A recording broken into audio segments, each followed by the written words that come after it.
নমস্কার বন্ধুরা, আমি সুমি। আপনারা দেখছেন সুমি রান্নাঘর। আজও একটা নতুন রকম রেসিপি নিয়ে চলে এলাম আপনাদের মাঝে। এই রেসিপিটা ফুল দেখার অনুরোধ রইল। ভিডিওটা যদি ভালো লেগে থাকে চ্যানেলটাকে সাবস্ক্রাইব করে ভিডিওটা লাইক দিয়ে দেবেন। ছোলা চিকেন দিয়ে কিন্তু এই রেসিপিটা কি লাগছে এই রেসিপিটা করতে চলুন দেখে নিই।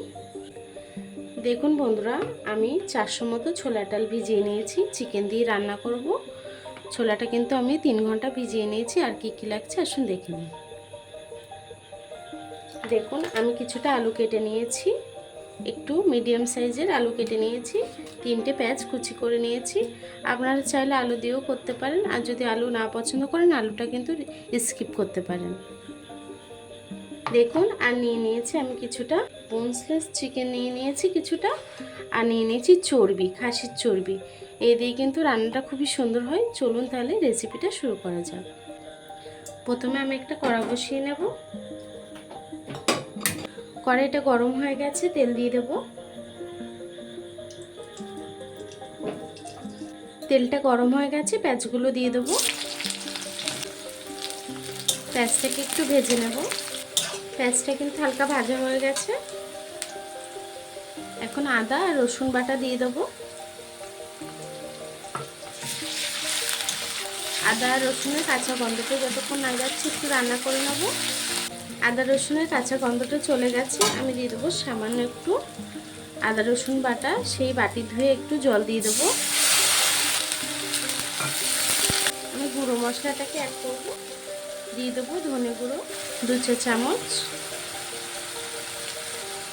জিরের গুঁড়ো দিয়ে দেবো 2 চা চামচ, হলুদ গুঁড়ো দিয়ে দেবো 1 চামচ, ঝাল লঙ্কার গুঁড়ো দিয়ে দেবো 2 চা চামচ। ঝালটা আপনারা বুঝে দেবেন, যতটা ঝাল প্রয়োজন সেই অনুযায়ী। এখন সব মশলাটাকে একটু কষিয়ে নেব। দিয়ে দেবো স্বাদ মতো নুন। আমি সামান্য আরও একটু জল দিয়ে দেবো, মশলাটা যাতে না পুড়ে যায়, গুঁড়ো মশলাটা। মশলাটা কষাতে কষাতেই আমি যে খাসির চর্বিটা কেটে রেখেছিলাম সেটা দিয়ে দেবো। এই চর্বিটা দেওয়ার কারণে কিন্তু আপনি যে চিকেন রান্না করেছেন এটা বোঝাই যাবে না, মনে হবে যে খাসি মাংস রান্না করেছেন। এতে কিন্তু টেস্টটা পুরোপুরি পাল্টে যায়। এখন ভালো করে চর্বির সাথে মশলাটাকে কষিয়ে নেব। দিয়ে দেবো ছোটো চামচের 1 চামচ কাশ্মীরি লঙ্কার গুঁড়ো। এটা কিন্তু কালারের জন্য দিচ্ছি, আপনারা চাইলে স্কিপ করতে পারেন। দেখুন চর্বিটা কিন্তু একদমই গলে গেছে মশলার সাথে। এখন আমি চিকেনটাকে দিয়ে দেবো। চিকেনটা কিন্তু একদমই ছোট ছোট করে কেটে নিয়েছি।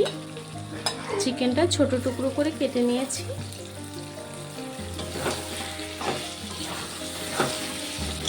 দেখুন বন্ধুরা, আমি চিকেনটা দিয়ে 1-1.5 মিনিট কষিয়ে নিয়েছি। এখন আলু দিয়ে দেবো, কেটে রাখা আলুটাও দিয়ে দেবো। আলুটা দিয়েও 2 মিনিট কষিয়ে নেব। দেখুন বন্ধুরা, চিকেন দিয়ে আলুটা দিয়ে কিন্তু তেল ছেড়ে দিয়েছি, সুন্দর করে কষানো হয়ে গেছে। আমি 1-2 মিনিট কষিয়ে নিয়েছি সব কিছুকে। এখন ছোলার ডালটাকে দিয়ে দেবো। ডালটা কিন্তু আমি সিদ্ধ করিনি, ভিজানো ছিল 3 ঘন্টা। আমি ওইভাবে সুন্দর করে ধুয়ে নিয়েছি, এখন দিয়ে দিচ্ছি।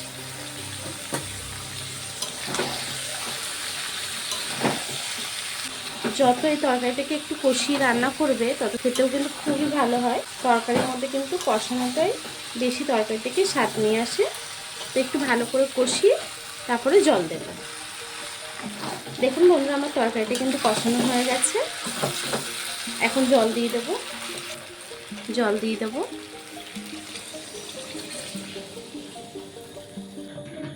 ঝোলটা কিন্তু আমি একটু কমই দেব, কেন এটা একটু মাখা মাখা রান্না হবে। জলটা আপনারা বুঝে দেবেন, তরকারিটাকে হতে দেব। দেখুন বন্ধুরা, আমার তরকারিটা কিন্তু প্রায় হয়ে এসছে। 10 থেকে 20 মিনিট তরকারিটাকে রান্না করে নিয়েছি। আমি মধ্যিখানে 1-2 বার নেড়েও দিয়েছি। তরকারিটা হয়ে গেছে। এখন দিয়ে দেবো 1 চামচ গরম মশলা বাটা,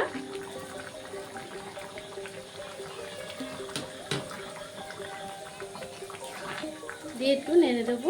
গরম মশলা থেকে গন্ধটা কিন্তু খুব সুন্দর আসে। তরকারিটা নামিয়ে নেব।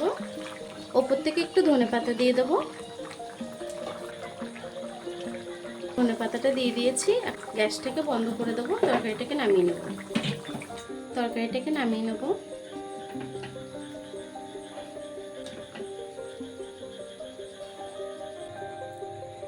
দেখুন বন্ধুরা, আমার তরকারিটা কিন্তু হয়ে গেছে। ছোলার তরকারি চিকেন দিয়ে কত সুন্দর হয়েছে দেখুন।